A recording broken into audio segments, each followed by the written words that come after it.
All right, we're back on the Making Waves podcast. It's good to be back, Al. It's only like 20 minutes since we were on. A lot of excitement going around here right now, leading into lunch. But you can see the conversations happening. A lot of companies engaging with one another. Very collaborative show. First time in 2 years, everybody's been here in person, and you can feel the excitement in the room. I'm certainly excited to speak to our next guest here with CarteNav. CarteNav is a great company based right here in Halifax. Carl, why don't you go ahead and introduce yourself? Sure. So Carl Daniels. I'm the Chief Operating Officer of CarteNav. Great Canadian, Atlanta Canadian story actually. But first of all, I just wanted to say how great it is to be back at DefSec. 100%. I would call it a veteran of the Atlantic Canadian aerospace industry. I've been coming to DefSec for the last 20 plus years when it used to be, held out at Shearwater. Right. So it's really just great to see everybody again, and I think you're right. There's so much excitement that's built up, around this show, and lots of innovation that's happening right across this country, actually. Yeah. And DefSec has been a great showcase so far of that. Well, this is my first time. Oh, is it? So, Okay. I'm take it easy excited on you. by passion. Carl's going to go easy on you. Your first time here. Carl, tell us a little bit about yourself, though. How did you get inspired to be in this industry? Oh, my God. You know what? I love telling this story. Yeah. I was going to school at Dalhousie University doing, math, doing a math degree. I was kind of doing it part-time, and my dad said, what are you doing with your life?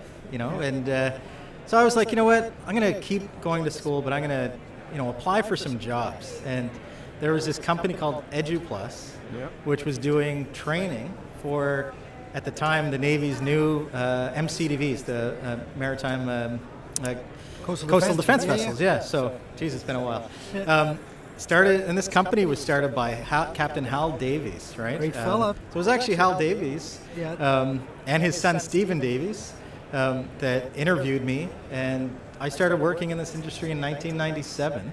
Wow. And I think that year, Hal had me out doing a demo. I think it was one of the hangars where the show was happening for one of the first times.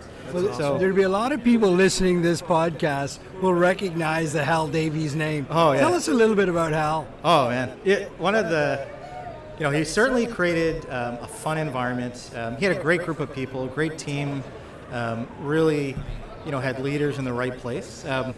But it wouldn't be uncommon to see Hal, an email from Hal on a Thursday at 11 a.m. and say, hey, there's this very obscure holiday none of you know about, but I do, and we're going to go have a beer and pizza in the lunchroom. Seriously.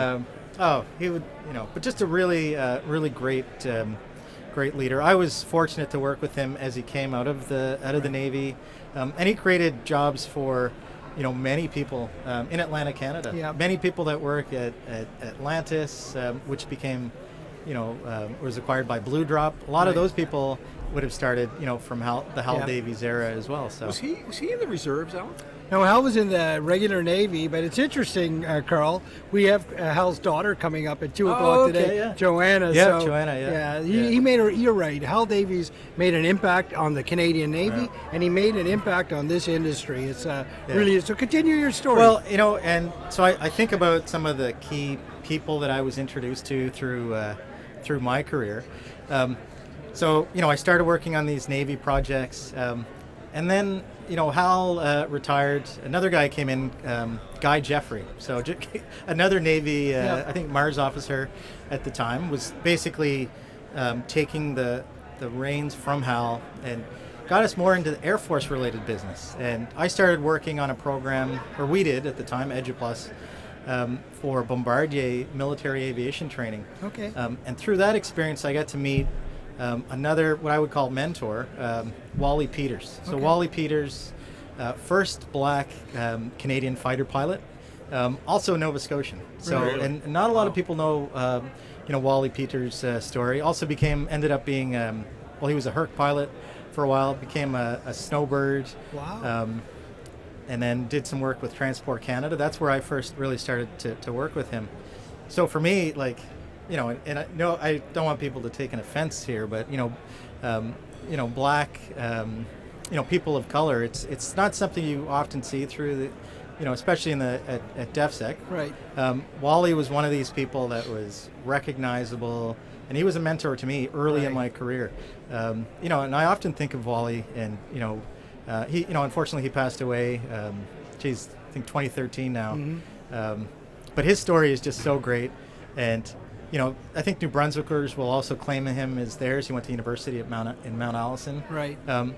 But this is another great Atlantic Canadian that got me really inspired, and that was I went on to mostly work on Air Force related programs. As a supplier to Bombardier, and then further on KF Aero, companies like that. So anyway, it's it's just interesting to hear you talk about that. Mentors are something we hear a lot on our podcast, and here on Making Waves, and hearing that you had a black mentor that seemed to me. I wish I knew him. What an inspiring man. Yeah, he certainly is. It's interesting when people talk about the mentors they have. They're normally the strongest leaders that we interview, and I know, Carl, that you're now leading another great company. Tell us about CarteNav. What's going on? Oh, there? Listen, CarteNav. I feel very fortunate. I actually joined CarteNav 3 years ago, and this was after CarteNav was acquired by POWELL Aerospace, which is great company. Another great company. Started out of St. John's, but it now has operations all over the world. What's really exciting for me is that we have been, over the last few years, really integrating CarteNav into the POWELL Aerospace operational environment. So, the new aircraft for the Department of Fisheries and Oceans contract, there was just a great deal of work that went in at CarteNav, to get onto those planes. It's one of the most complicated surveillance planes in the world, to be honest with you. Just the amount of data. Sorry for interrupting you, but I live in East End, St. John's. I see that plane. Yeah. It's a bluish color with yellow on it, I believe. Is it, or is it changed now? It used to be the green machines, they call them. Those are now switched over. It's a white pattern, but they have like a yellow and a green decal with the DFO logo on it as well. So you will see there's 2 long-range aircraft now, and then there's one or two Dash 8 shorter range aircraft. And your kit's all in the back. Our kit's all in the back. It's also now in Curacao, so POWELL operates in 2 Dash 8s in Curacao.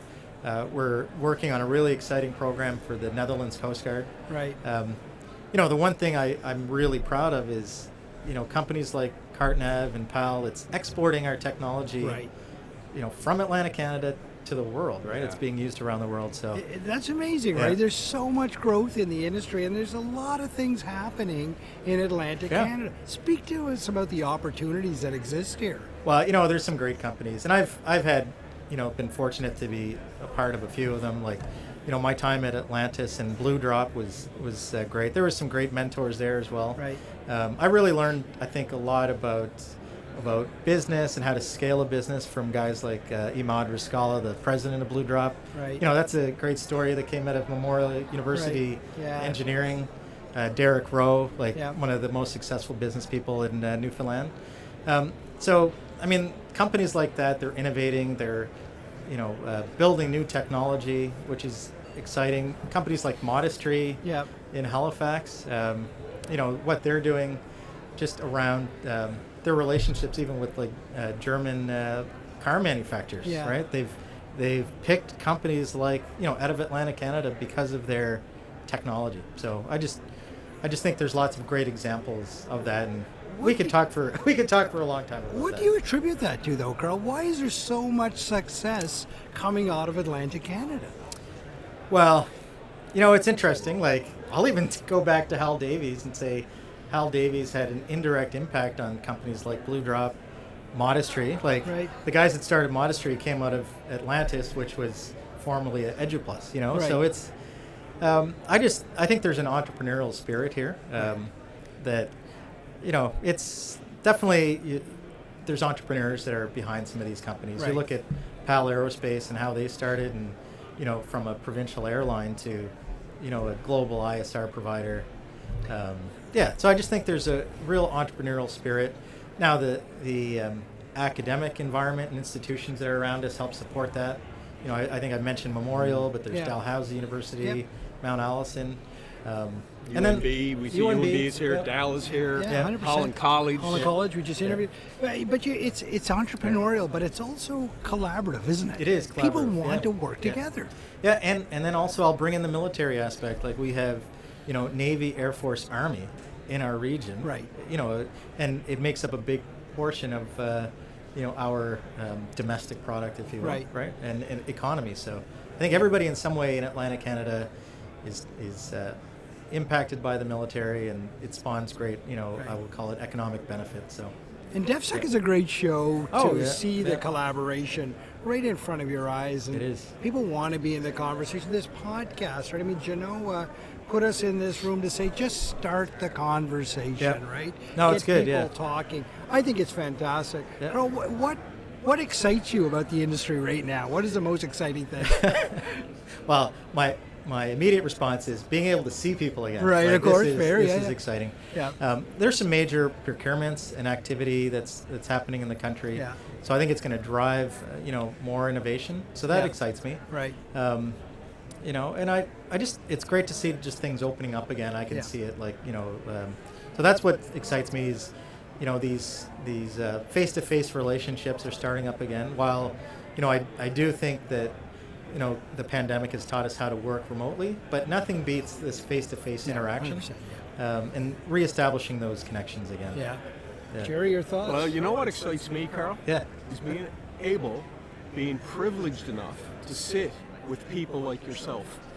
Alan and I started the Gale Force Winds podcast, now Making Waves with Genoa, for this very reason. Yeah. There's a lot of challenges out there, there's no doubt about it. But listening to you and being part of this optimism makes me feel wonderful. So thank you for sitting great, with us yeah. today. Yeah. Well, it was great to be on. Thanks, guys. So you can Yeah. feel the optimism, Carl, when you talk. And what I find amazing about the conversation that we're having here now is just how you want to pass on the credit to so many other people, but you have to accept some of the credit for this industry yourself, Carl. You've been 20 years, as you say, in the DefSec conversation, and longer than that in the defense industry in Atlantic Canada. So you're a big part of this Thank you, foundation, thank you. Yeah. and you're helping this grow together. So thanks very much, Carl. It's been a real pleasure to have you on, and there's no doubt about it, you're making waves, mate. Thank you. Cheers. All right.